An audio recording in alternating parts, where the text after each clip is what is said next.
If you've been tuning into our podcast on the regular, there's one word you're probably hearing come up a lot. Community. Community. Community. Community. Community. Community. Community. Community. Community. Community. Community. Community. Community. Community. Almost every guest we've had on the show has brought up the importance of finding and connecting with your creative community. It's not really something that's taught in schools, but we get a lot of questions from our content creators about networking, making contacts, and community building. So open up your Rolodex. No one uses a Rolodex anymore. And I'm pretty sure that most of our listeners don't even know what a Rolodex is. Okay, maybe dated myself a little bit. Fine. Okay, how about let's open up your contacts on your phone and let's make some connections.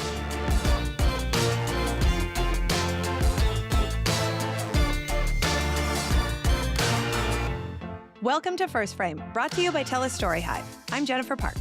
And I'm Cameron Zinger, and we're here to help empower new and emerging Canadian content creators by answering their most pressing questions, sharing diverse success stories, and getting insights from people who have been down this path before.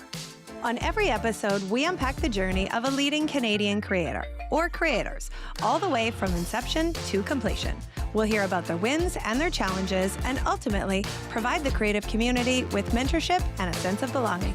Canadian content creators need a podcast to call home. This is it. On this episode, we're going to dig into a topic that comes up a lot. We hear it from creators we work with, and we've heard it from the guests we've featured on this podcast: community. Community means different things to different people. So today we're going to look at two different aspects: how to find support within your creative community and how to build a loyal community when it comes to your audience and your fans. Joining us today are two people who are familiar with both sides of that coin. Jacob Weldon and Raquel are the driving force behind Reboot Rewind, a multi-part documentary series about the groundbreaking and beloved show that ran on YTV in the 90s. And having been a teenager during that time, I'm really looking forward to this conversation. Jacob, Raquel, welcome to First Frame.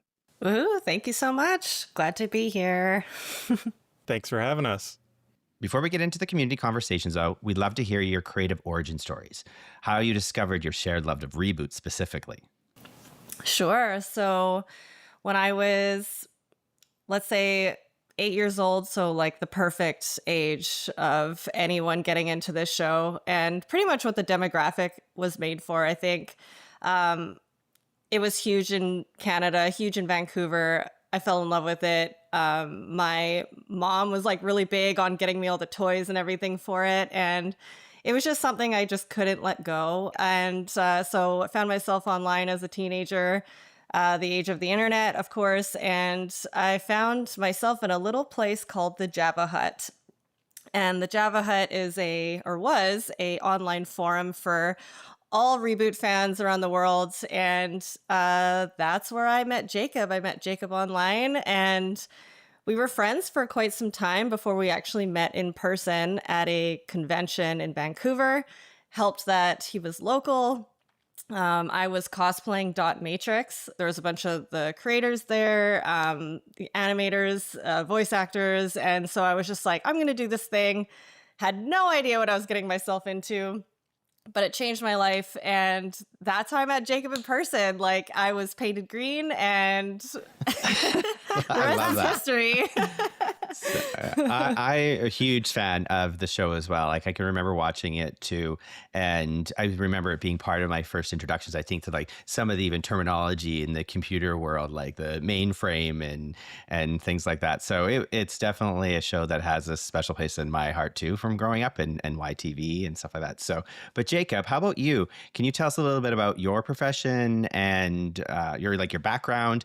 So I work as a full-time film editor, and I would say that like my Reboot origin story and my film editing origin story kind of go hand in hand, because I really taught myself how to edit when I was like kind of 11, 12 years old on like Windows Movie Maker, editing together Reboot clips to music.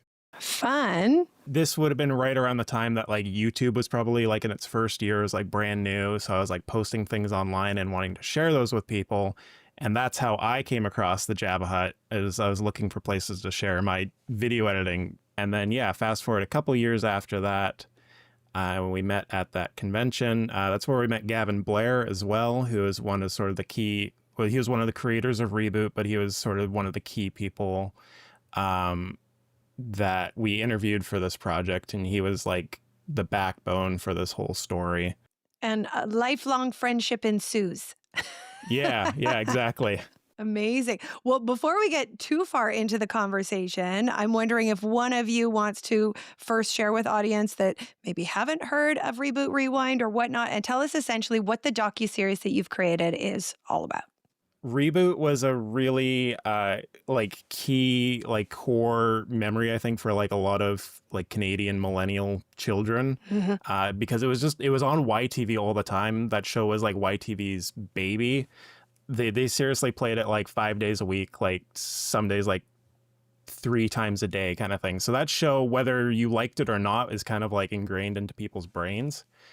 And being lifelong fans of the show, we kind of noticed that there wasn't really a proper like documentation of the history of the show, whether that be like in written form as a book or video form as a documentary. And so me and Raquel just kind of united and said, hey, we want to be that change. We want to see the history of that show told, because we think it's so fascinating just from what we know about it already, what we've heard from Gavin and other people. So we're like, yeah, we got to do this, because we know there's lots of fans out there. There's an audience for it. So that was really important to us. Now let's talk a little bit more about how this project came to life and some of the obstacles that you may have encountered along the way. Creating a documentary or docuseries for a pre-existing and very passionate fan base must come with its share of plenty of excitement, but I'm quite certain also some added pressure, right? So what was the initial response that you had from fans? Did you feel a responsibility to basically get it right? And how did that shape your approach to the project? It was so important that we got it right, not only for us as fans, but also living and breathing the fan base, knowing the fans, and also just really wanting to do right by the history for Canadians. Like, that was such a big part of why we were doing this. Yes, we're fans, but it was like, why is nobody talking about this story? Like, they really made history, not just Canadian history, like world history. And so it was so important that we got it right. We also felt this, like, we wanted to have this level of authenticity with the fans, because Reboot has a bit of a rocky history, and people were really skeptical as to like who we were, what we were doing. We had to be so upfront as to, no, we are fans. Like, we are one of you. Like, we want to do this right. And so, and that was also why we approached Gavin, all these years ago to say, can we do this? Because we want your permission. So it was really important that we got the approval from him, because he would be such a driving force for the story. We really take pride in our work. And so we really wanted this to be like the best possible product for not only ourselves, but for the show, for the people who created it, for the fans, for the people who have no idea even what it is, right? We wanted it also to be something for people to learn who had no idea. And we were successful with that. You definitely accomplished it, for sure. Yeah. Raquel, you mentioned authenticity. How do you keep that front and center throughout this project and throughout all your work? Authenticity is kind of like one of those buzzwords these days, like everyone uses. It's like diversity or authenticity or whatever. But it really is important. And I think being transparent with your journey and who you are is a big part of it. The people who created the show were also so authentic with what they did. Like, they are master storytellers, they are creative, they are funny, they are emotional, amazing beings. And that came through the show. And then that came through to us as people who watch this show. And then we wanted to put that energy back out into the universe. And that's what ultimately our goal was to give something back.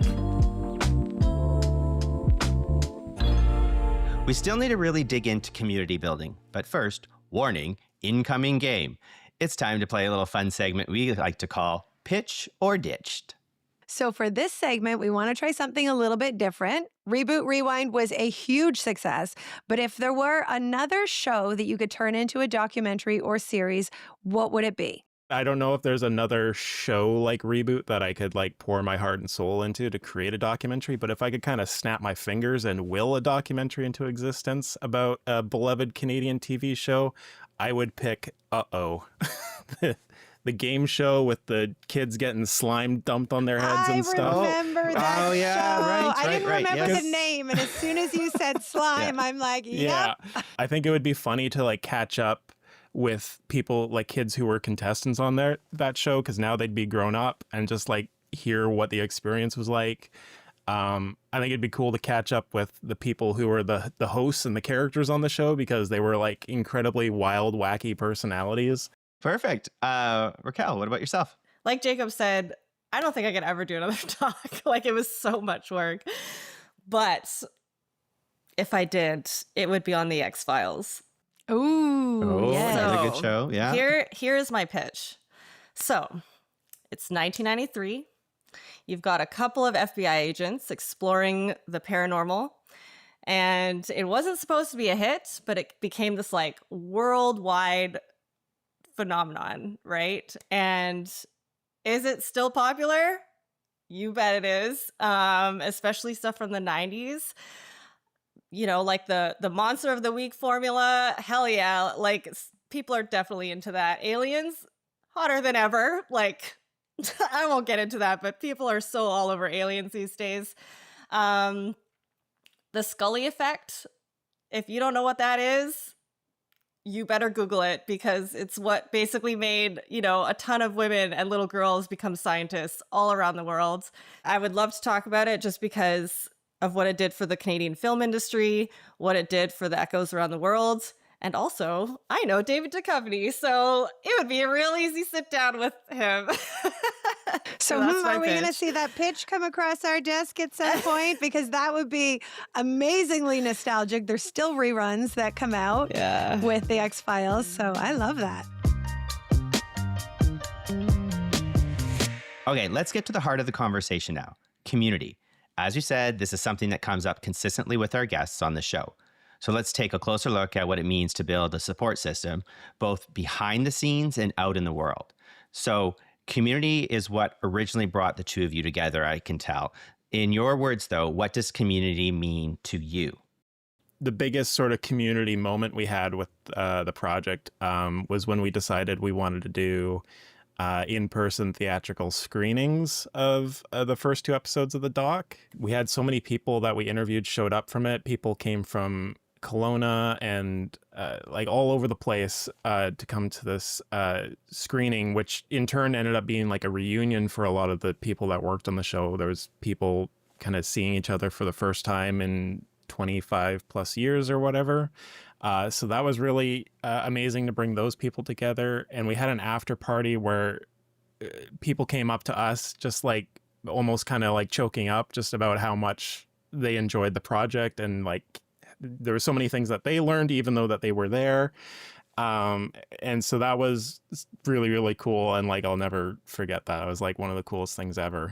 I guess this is part of the show where like the emotion starts to come through, because again, never thought that I would do this ever. But to rewind a little bit, like Reboot's theme underneath all the viruses and the games and all that kind of stuff, it's all about your family. It's all about your newfound family, whether that be, you know, blood relatives or not. And the community has truly been a family. Like, you know, it sounds so cheesy and everyone's always going to say these kinds of things, but truly without the community, we wouldn't be here today. And going off of what Jacob was talking about with the screenings, you know, people were in tears because A, they maybe were laughing so hard, or B, because it was just so emotional. Like, I cannot express enough gratitude to the fans and to the community. It's just the most special part of this whole thing. It sounds like it's been a wild ride. And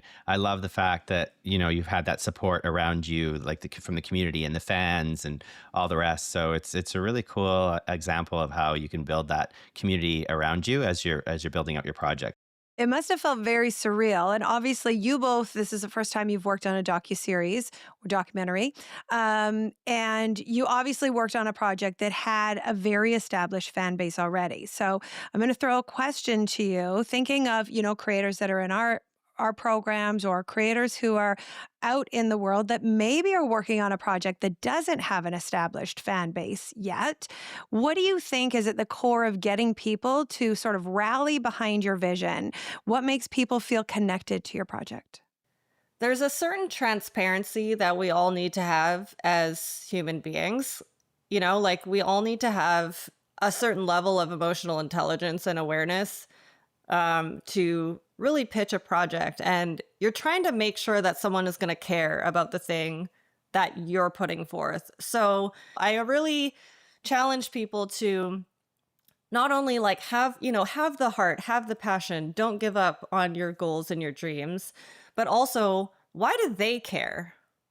Like, why do they care about what you're doing? And make them care, because you care and you have the reasons, but you have to like dig deep down and like give that to them.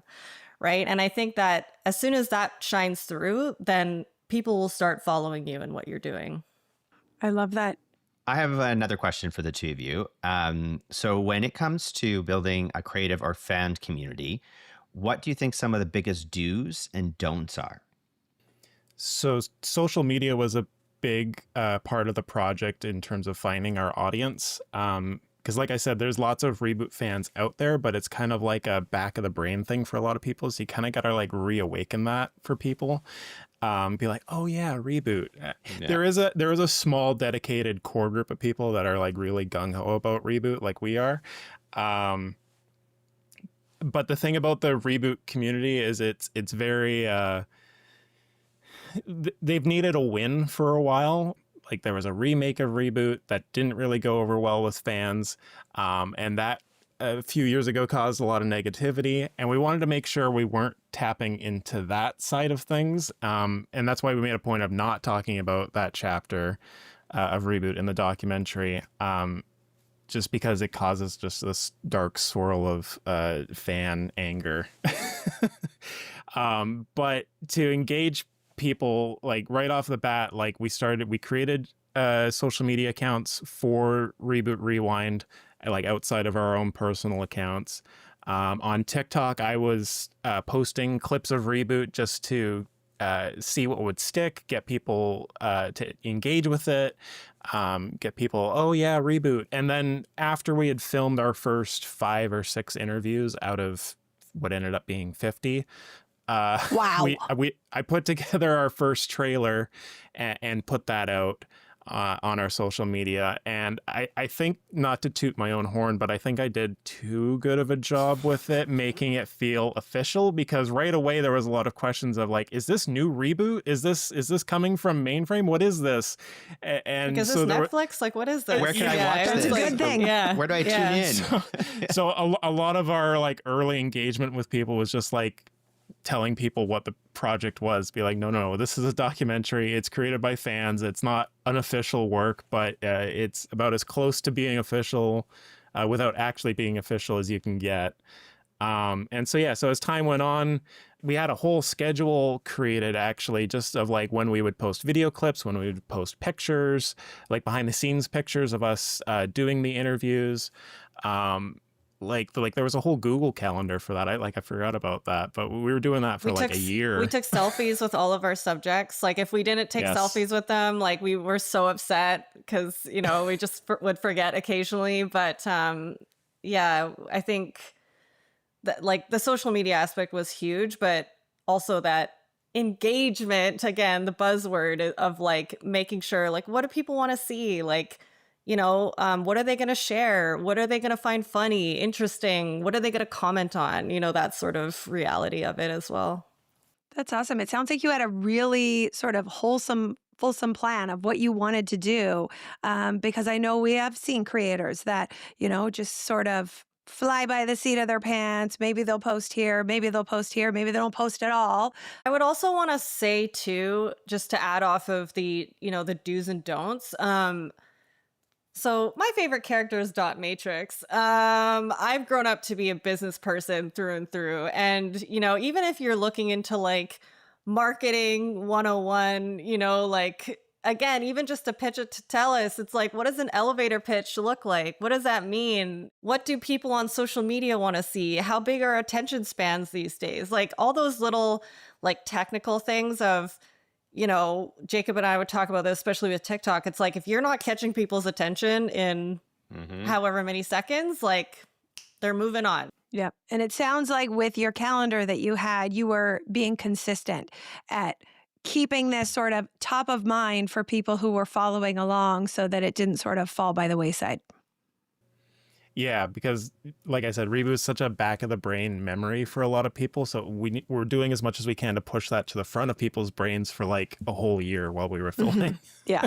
One more thing I want to say about that too is just as we're posting and sharing these things to social media and stuff, we also had people like Gavin kind of reposting these things and sharing them. And I feel like that kind of put his stamp of like approval on things. So all the fans that follow him and stuff kind of knew like, oh yeah, this is the real deal. And then even like ex-mainframe employees, people who we wanted to get in contact with would also see these things come up. So even when we were like, kind of thought we were like halfway or like getting close to the end of filming, we'd have more people kind of crop up, come out of the woodwork and be like, oh, hey, I heard you guys were doing a Reboot documentary, like how can I get involved kind of thing. And we'd add more people to the list that we wanted to interview. Jacob, you want to do another interview? We're at 49 people. It's like, okay, well, we need this footage for IMAX stuff.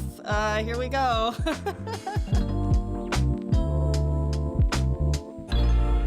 Raquel, Jacob, this has been such a great conversation hearing about your work, the community that brought you together, and how that same community showed up in your time of need to support the project. But before we wrap up, do either of you have any upcoming projects that you want to let our listeners and viewers know about? My documentary days are long behind me at this stage of my life, but I will say that I continue to post geeky things. I'm still a cosplayer. If anyone wants to follow me on any social media platform, I go by Black Widow. So that's BLAQUEWIDOWE. And yeah, the last one I made was a Lady Gaga costume. So if anyone wants to see that, you can go check that out. But yeah, otherwise, I'm just being my geeky self for years to come. We love it. And Jacob? So I just recently released publicly to the world a short horror film that we made a couple years ago. It's been on the festival circuit for a couple years and done really, really well. So we're excited about it. The movie's called Seed. It's pretty R-rated. We're kind of surprised that YouTube even let it be uploaded. So don't watch it at work, watch it at home and not with children. But I'm really proud of it. Thanks for the disclaimer. We had a lot of, me and the crew had a lot of fun doing it. When I watch it now that it's been a while since we filmed it, I'm like, why did anyone want to make this movie with me? Because it gets kind of crazy. But it won so many awards. But it won awards. Yeah. So I feel validated for the craziness, I guess. But yeah, I primarily post about my film and creative endeavors on Instagram. So on there, I'm at Jacob B. Weldon. And yeah, please check out Seed if you like horror movies. And that is so exciting. I'm quite certain our viewers and listeners will be, those that are into the horror genre will be checking that out. And Raquel will definitely be following you to see all of the costumes that you're going to be coming up with as well. I want to thank you both so much for joining us and sharing your experiences, creating Reboot Rewind with all of us here on First Frame. Awesome. Thank you so much. Thank you so much. This was fun. Well, Jen, seeing as how much the theme of community has come up on our podcast so far this season, I'm really interested to know what you think about this episode and what you think would resonated the most with our listeners. I think 100% authenticity and passion.